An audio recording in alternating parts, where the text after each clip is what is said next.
Hi everybody, welcome back to my channel. My name is Catherine and this is Raspberry Reads.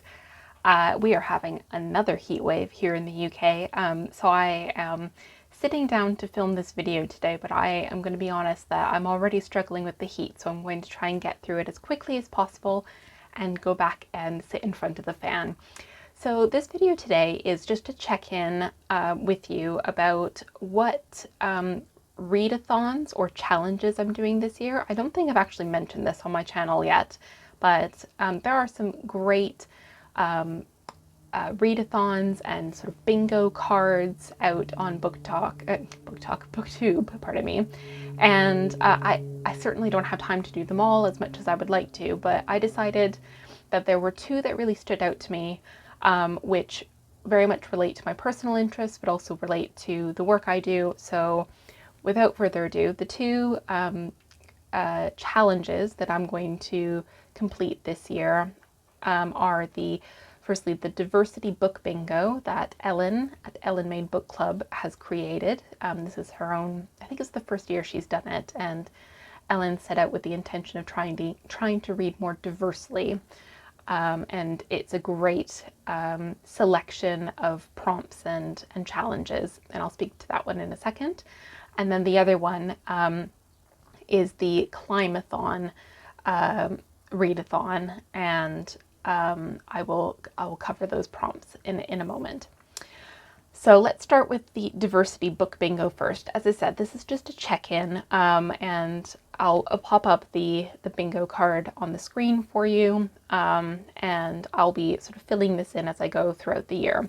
But the ones that I feel like I've met so far, and Ellen, please forgive me if I've misunderstood this, but I think the idea is to pick from the two categories of the different sort of diversity elements, so whether that's LGBTQ+, Indigenous, minority, etc., and a continent. I can't tell if I'm supposed to do one or if I have to do both and then fit the criteria for the bingo square. So I've gone with like the full thing where I have to get both and a bingo square.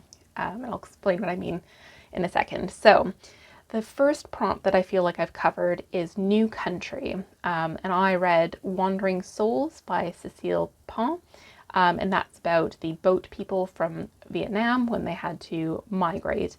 And so that is obviously set in Asia, in Vietnam, as well as being set in England, Europe.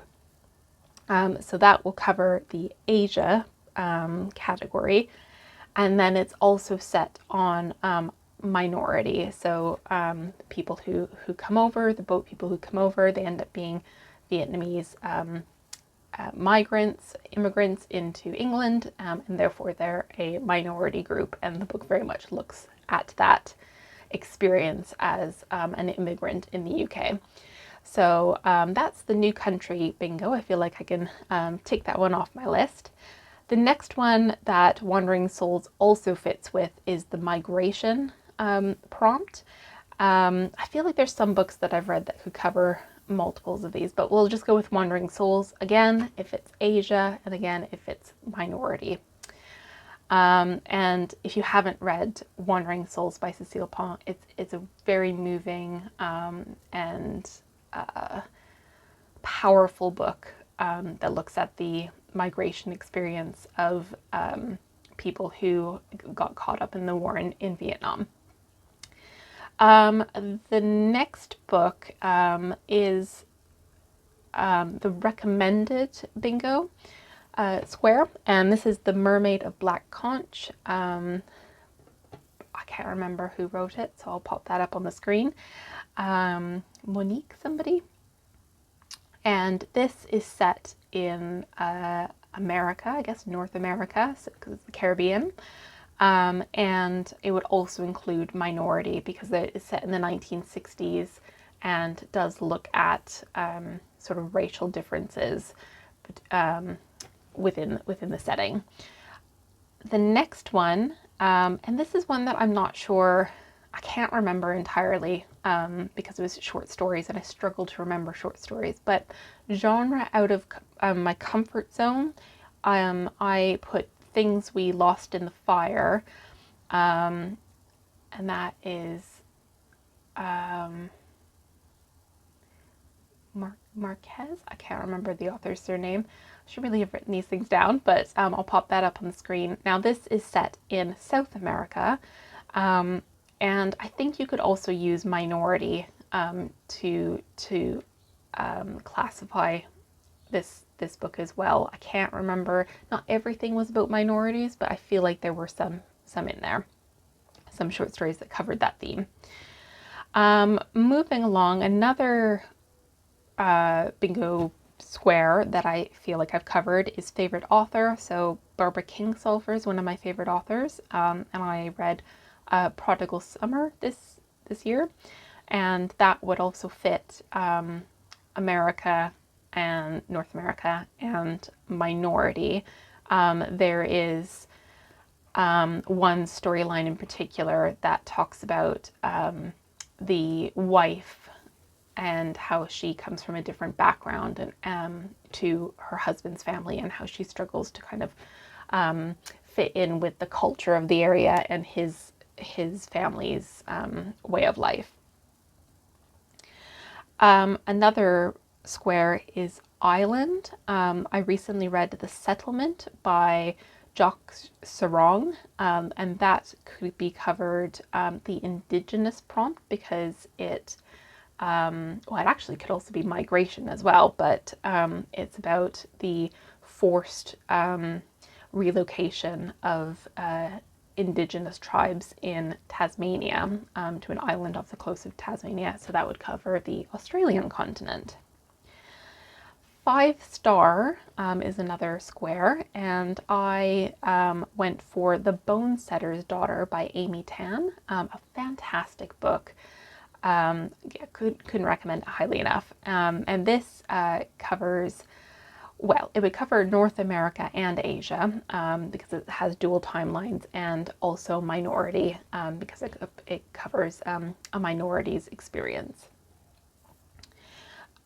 Backlist is another square, and I decided to go with The Binding, which I didn't really enjoy. This is by Bridget Collins. But this is set in Europe, and it has an LGBTQ plus theme in it. And so I felt I could use that one because this book was written some time ago. I think Bridget Collins has come out with a sequel to that book since it was written. Feminist is another square, and I read Women Talking. Again, the author's name escapes me. Somebody Taves. Miriam Taves, maybe?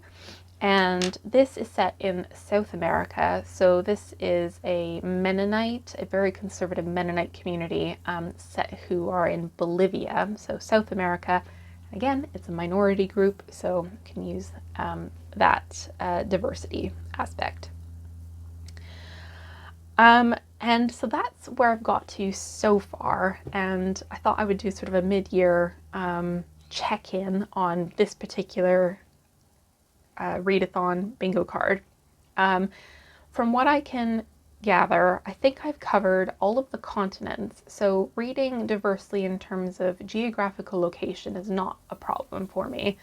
I certainly gravitate towards books that feature minority voices, so that's not an issue, but I do think I'm going to make a conscious effort to seek out books that feature neurodiversity, disability, and LGBTQ plus own voices.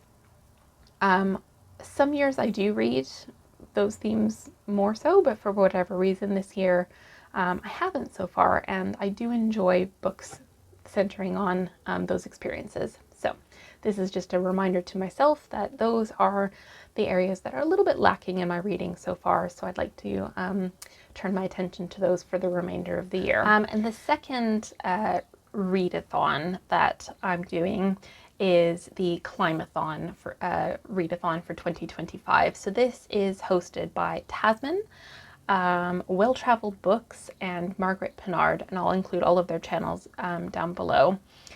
And this, as the name suggests, is all about reading about the climate crisis, environmental themes, nature, that type of thing. So I've got rather, I think most of the categories covered in this challenge so far. I'll pop up the PDF on the screen so you can see what the different categories are. But the two that I haven't thought of books for yet are a book about non-human life. So this is either about like an animal or plant, or I guess like earth or something like that. I don't tend to read books specifically about an animal or plant. There's usually a human element to it. So I'm going to put that one to one side and look at it later on in the year. Equally, a book specifically about injustice. There are a few on my TBR that I'd like to get to, and I haven't decided which one I want to do for this category. So I'm going to leave this one as a question mark for the meantime. But if we look at the other prompts, there are quite a few books that are on my half-finished TBR that will work well for this Climathon reading challenge. The first one being Wilding by Isabella Tree. So I've mentioned this book lots on my channel. I am 100 pages in, and this one would be really good for the food and farming prompt because it's all about a farm that is trying to rewild their agricultural land from a conservation perspective and from like an economic sustainability perspective. It's a really good book, and I'd like to finish it this summer. The next book is a book that I've also mentioned on my channel by one of my favorite authors, and this is Robert Macfarlane's new book, Is a River Alive? And this one will be for the water prompt, and if it's as good as Underland, then I'm sure it's going to be a fantastic 5-star read. It's all about river systems and our connections and history towards rivers. An Indigenous author is another category, and I recently picked up The Serviceberry by Robin Wall Kimmerer, and this is her second book, I think, from Braiding Sweetgrass. It came out last year. To be completely honest with you, I didn't realize it was such a slim book. I ordered it online thinking it was going to be a similar size to Braiding Sweetgrass, and this is very sweet, but for the price point, I'm a little bit like, okay. I haven't read it yet, so I hope it's good. I hope it's as good as Braiding Sweetgrass, but in any case, Robin Wall Kimmerer is an Indigenous author, so this book will work for that prompt. Connection is another square on the Climathon prompts for this year, and that can be interpreted in many different ways, but I would really like to get to Greenwood by Michael Christie. From what I understand about this book, it looks at lots of different periods in time, but they all center around one forest or one tree, so there's lots of connection between the human story throughout history and the tree's life and history. I hope I'm not incorrect in assuming that, but in any case, I think this book will have a lot of themes of connection between people and the natural world. Earth is another prompt, and this one's a little bit left field, I guess, but I'm still working on the 5th season by N.K. Jemisin.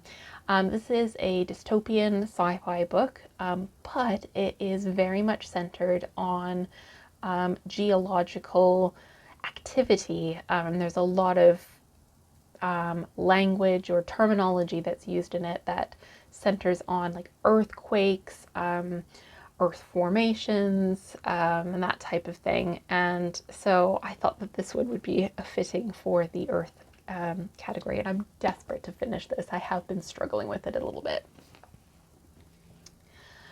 The next one is Revolution and Change. So I think there are probably better books that I could pick for this, but I'm reading The Invention of Nature, The Adventures of Alexander von Humboldt, The Lost Hero of Science by Andrea Wolf. And the reason why I thought this would work for revolution and change is because Alexander von Humboldt was instrumental in changing our understanding of nature, to the extent that it was sort of a revolution of how we approach nature and the study of the natural world. And he also looks at studied sort of connectedness and change over time, similar to Darwin, but in a slightly different lens. And so that's why I thought that this book would suit revolution and change. Takes place outside. Again, there are lots of books I could pick for this one, but a book that I'm just about to start is called The Perfect Golden Circle by Benjamin Myers. And from what I understand, this book is set in England. It's set in the summer, in the 1930s, maybe 1940s, I can't remember. But it's about two men who form an unlikely friendship and make crop circles, and it becomes sort of this like cult following. It sounds like a really good book. I think it got a lot of praise when it came out back in 2022. But because it's very much centered in this sort of rural environment, agricultural environment in England, and that most of the activity is centered on changing the natural landscape, I thought that this would be a good book for Takes Place Outside. Activist is another prompt, and I started reading It's Not That Radical by Michaela Loach, and I just put it down for no particular reason. I just wasn't in that frame of mind, but this is about the climate crisis, and Michaela Loach is very well-known activist, so I'm hoping to finish Michaela's book at some point this year. And then the last prompt is on hope and solutions. And I am just about to start reading Environomics by Darshini David, and this is all about, I think it's sort of like a day in the life, and it looks at all of the sort of items that we have around our home and the systems we use in our daily life, and the environmental and economic systems that go into creating the things that we use every day, and some potential solutions for living more sustainably. So yeah, those are all the books that I've either finished or plan to get to, or I'm halfway through this year. And just like Ellen's Diversity Bingo, I will check in at the end of the year to let you know how I did.